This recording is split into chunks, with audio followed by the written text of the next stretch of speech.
आज का प्रेरक प्रसंग, बूढ़ा और घोड़ा। एक गांव में एक गरीब बूढ़ा रहता था। वह बहुत गरीब था, फिर भी उनके पास एक सुंदर सफेद घोड़ा था।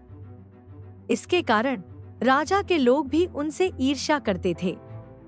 उसे उस सफेद घोड़े को बेचने के लिए राजा के तरफ से अच्छी कीमत दी गई थी। लेकिन बूढ़ा आदमी यह कहते हुए मना कर देता था, यह मेरे लिए सिर्फ घोड़ा नहीं है, वह एक व्यक्ति और मेरा अच्छा दोस्त है।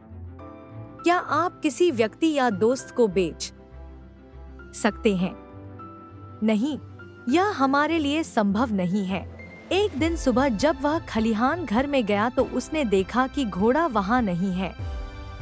यह खबर गांव में जल्दी फैल गई और पूरा गांव उनके घर पर जमा हो गया। गांव वालों ने कहा, तुम मूर्ख बूढ़े हो। हर कोई उस घोड़े को पाना चाहता था। सभी जानते थे कि किसी दिन यह घोड़ा चोरी हो जाएगा। आप उस घोड़े को अच्छी कीमत पर बेच सकते थे, फिर भी आपने उसे रखा।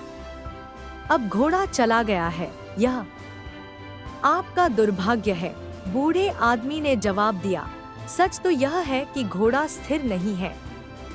बाकी सब कुछ जो तुम कहते हो वह एक फैसला है।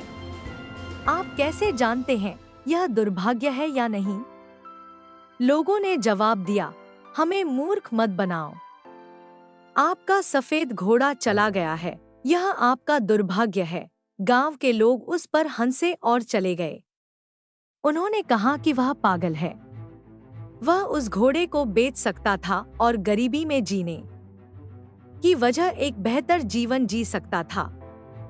कुछ दिनों के बाद सफेद घोड़ा जंगल से वापस आया। उसके साथ कुछ और जंगली घोड़े भी आए।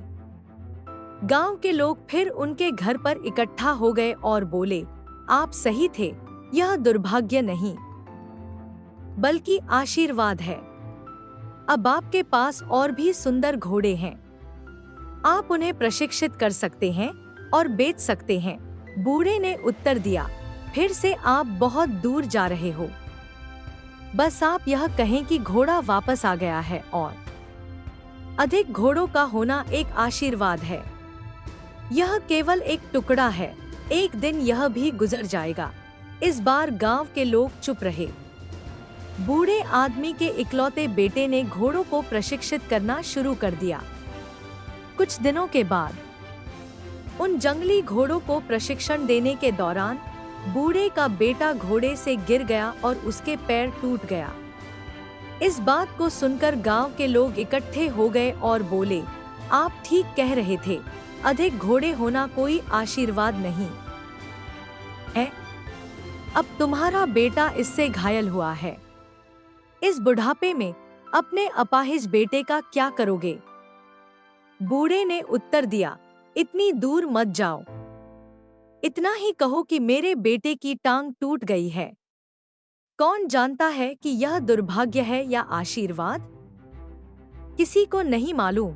एक महीने बाद युद्ध के कारण गांव के सभी युवाओं को सेना में भर्ती होने के लिए मजबूर होना पड़ा। इसीलिए युवाओं के माता-पिता और गांव के सभी लोग रो रहे थे। गांव के लोग बूढ़े आदमी के पास आए और कहा, हमारे बेटे हमेशा के लिए चले गए। आपके बेटे की चोट लगना वरदान साबित हुई है। कम से कम वह जिंदा है और आपके साथ रह रहा है।